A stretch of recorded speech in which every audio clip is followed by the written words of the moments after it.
Hey guys, I know it feels like there was only one event this week and it was Biden's press conference, but other things happened and we are here to break it down for you. Thanks for joining again on Playbooks Playback.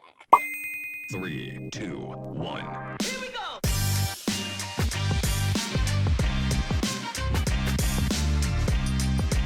So do you believe it should take 60 votes to end a filibuster on legislation or 51?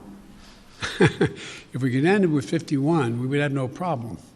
You're going to have to, the existing rule, it's going to be hard to get a parliamentary ruling that allows... You can pause it. We know what he says. 50 votes to end the filibuster. Very non-committal. Right, exactly.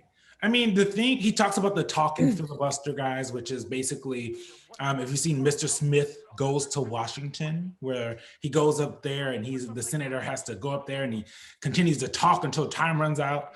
But the right... Wait, you mean what he did during the press conference, right? He did have his own talking filibuster. But the question that Sungmin Kim, a former Politico, always badass, asked was key, which is not, are you okay with bringing back the talking filibuster or whatever filibuster? The question is, after the filibuster is done, after the people are done talking, is it 51 votes you need, or is it 60 votes you need, right? No one's talking about that as much, because it doesn't matter if you do the talking filibuster or if you do a runaround. If you still have to get 60 votes, it's Republicans are gonna find enough people to stop things, right?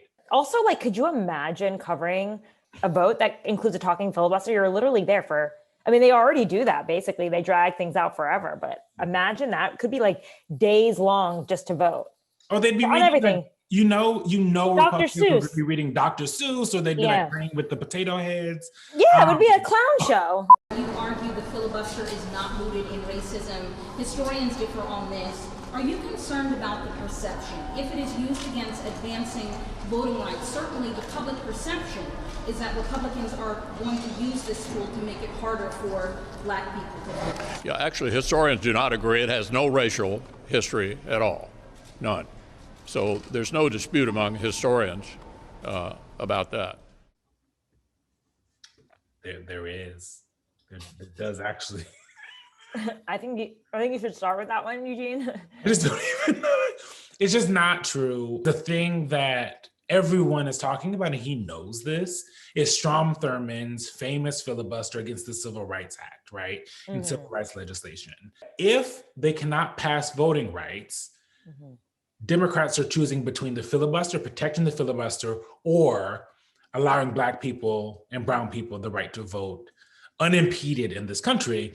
And Reverend Al Sharpton said that he and other leaders are thinking of and planning and having talks about going to West Virginia, where Joe Manchin's from, Kristen Sinema in Arizona, and telling people that the filibuster is racist. Why is your senator supporting something racist? I feel like when you go into their territory, those two don't respond well to that. Like, not because of the issue, but I think that those two, like, they seem to hold grudges, especially since, like, remember when Kamala Harris did an interview with a West Virginia news station, and it seems like that was something that she paid for dearly. I wonder if there is a way, I mean, is there any way to pass that legislation without changing the filibuster?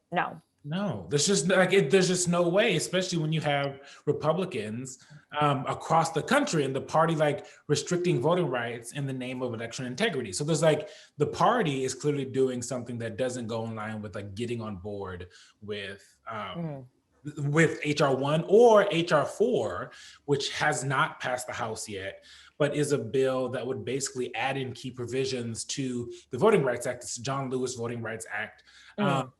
And I think that one has actually a better chance because it's not as political, right? It is squarely focused on voting rights, and it doesn't have like the gerrymandering and the campaign finance reform that are part of HR 1.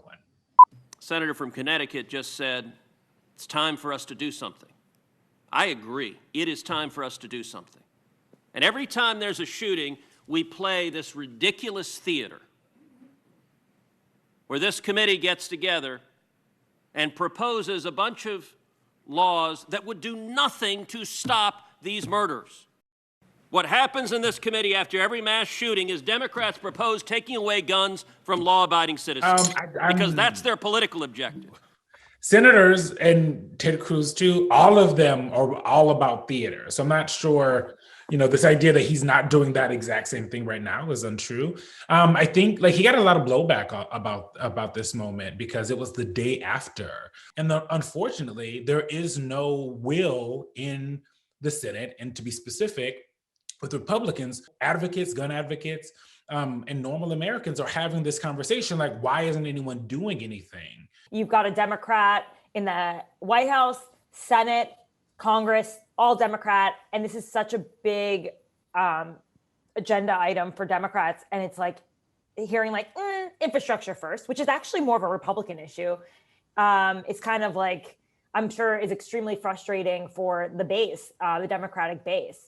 And it's an issue that every cycle, Democrats hope will finally be tackled, and it just never is. And the problem is the filibuster. Even if Democrats, put out all the legislation they wanted that they thought would do something about mass murders and mass shootings, it wouldn't matter because there's a filibuster in place, and Republicans would filibuster the hell out of all of that. So it's another one of those things that Biden's going to have to decide, Chuck Schumer's going to have to decide if it's worth staying if none of these things can get done.